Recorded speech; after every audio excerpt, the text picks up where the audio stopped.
Though the Israeli delegate had no comment for Al Jazeera, the New York Times was able to interview him. He expressed hopes that the international community can shift the discussion from Palestine to other refugee health issues. GlaxoSmithKline insisted other pharmaceutical companies and NGOs implement stronger healthcare systems in needy countries such as Tanzania, following Kenya's example. The company representative, Ms. Sasik Kumar, highlighted the importance of water sanitation and hygiene conditions in refugee camps to decrease diarrheal diseases. Good evening, everyone. I am now on behalf of the New York Times with Ms. Sasik Kumar from GlaxoSmithKline Pharmaceutical Company for insight on pharmaceutical support to refugee camp health. I think in order to get GlaxoSmithKline's approval in this conference, countries really do need to address the sanitation issues of things.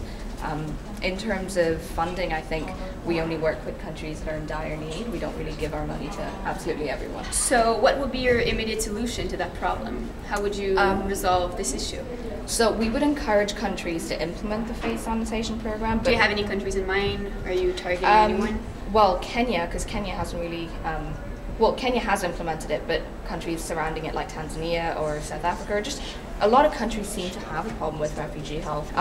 For developed nations that have the resources in order to implement it, as long as they implement it, but credit GSK with it. Thank you for having me. Thank you. My name is Charlotte Goyer on behalf of the New York Times.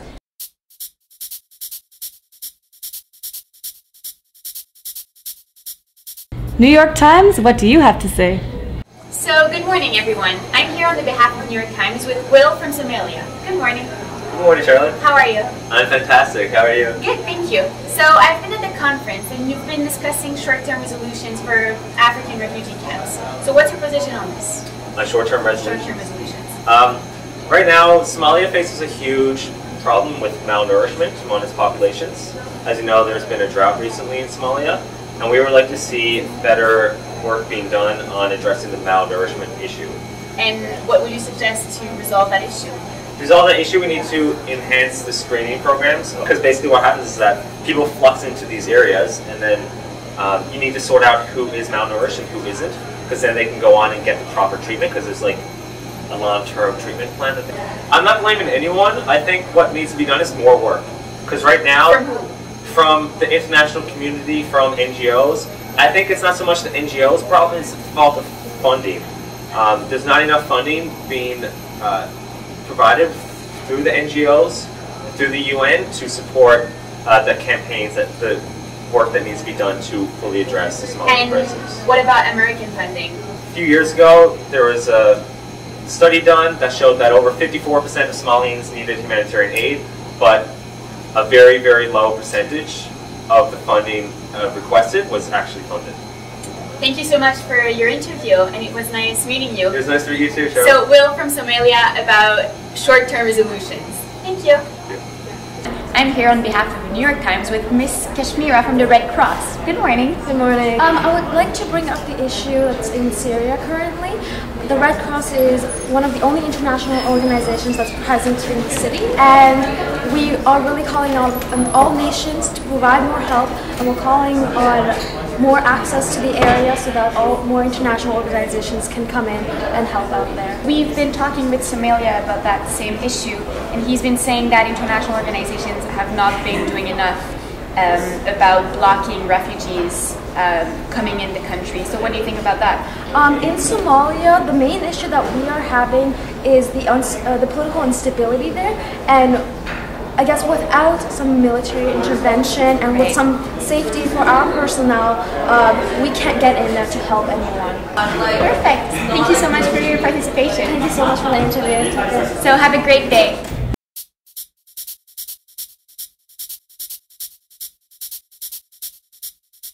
Now over to the New York Times. Hi, this is Charlotte from the New York Times. I spoke with many representatives from countries and NGOs and pharmaceutical companies about the resolution that are being drafted right now. We call upon the international community to commit aid to sub-Saharan Africa at this time of crisis, given the floods in Somalia.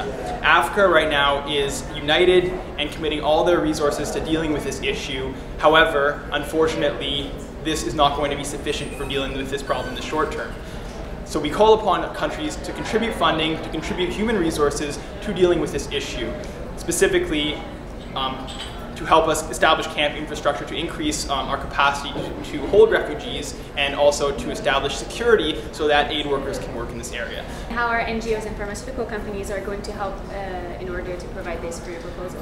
They're going to be an integral part of our plan, and we've been working positively with them, and we expect funding to come from pharmaceutical companies, and also NGOs have offered not only financial support but human resources. So far, Pfizer pharmaceutical company decided to sign only one resolution draft. So does this mean that it will be the only one, or will she be implied with other continents such as the Africas and the Americas? I'm here on behalf of the New York Times with Miss Isabel from Pfizer pharmaceutical company. How are you? Fine. So we're going to talk about the proposal made by the European nations, which you already gave your seal of approval. Yes, I gave my seal of approval for the Health Impact Fund because I think this will allow a lot of people to get access to medication. Have you seen any other resolutions that you are planning on signing later on, or is it the only one that seems appealing to your company? At this moment, I gave my approval only to this resolution. Thank you very much. So we were with Isabel from Pfizer Pharmaceutical Company with the New York Times. Thank you. Thank you.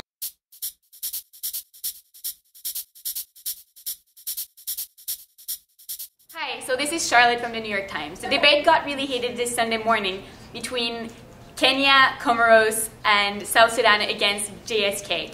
So let's do the debate. Why are you concerned about maternal health when sanitation accounts for most of the problems? With maternal health, do you know how many challenges are there? You're going to have to get through stigma.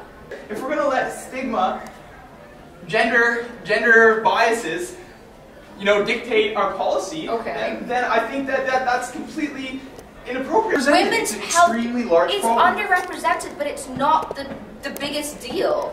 I think that we risk becoming too broad, and then when we're too broad, we can't target the actual specific problems, and we can't measure our success. It's not an unsolvable problem. It's just very region-specific. I'm not saying you have to ignore that problem. I just don't think that should be your main focus. But why don't we talk to Merck or Pfizer, because they're exactly. I want to issue a statement. I am sick and tired of collusion by these pharmaceutical companies.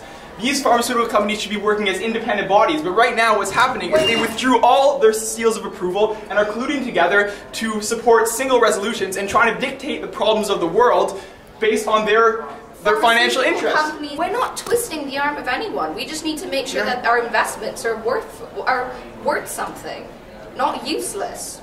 With something like maternal health, fine. I'm not saying that it isn't important. It is important. You're it saying is you don't extremely stand important. behind. But I don't stand behind a resolution that does not that does not address the biggest challenge.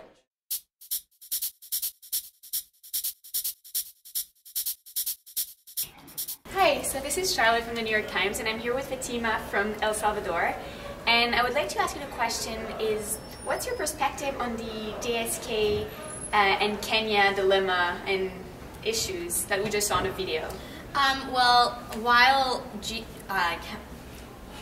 Latin America actually supports Kenya in their efforts in maternal health, we do feel that sanitation is a more critical focus that we must take into consideration first, because despite GSK's potential hidden agenda, we must understand that sanitation is the foundation to maternal health. One cannot actually be even a mother before sanitation is actually come into, this predicament, this debacle is not even justified. I don't understand. We all understand as representatives in the World Health Organization that sanitation is essential in order to proceed, in order to worry about maternal health. So this was Charlotte and El Salvador.